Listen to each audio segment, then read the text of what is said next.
విద్య అనేది జ్ఞానానికి సంబంధించింది, జాతికి సంబంధించింది కాదు. నువ్వు కూర్చొని నేర్చుకో.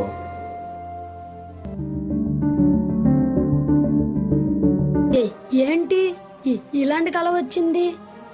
ఎవరో ఉన్నారు, నేను కూడా ఉన్నాను. అది నేనేనా?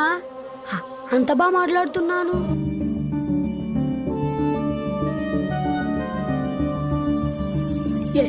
ఎప్పుడే కరెంట్ పోయిందేంటి? సరే పడుకుందాం.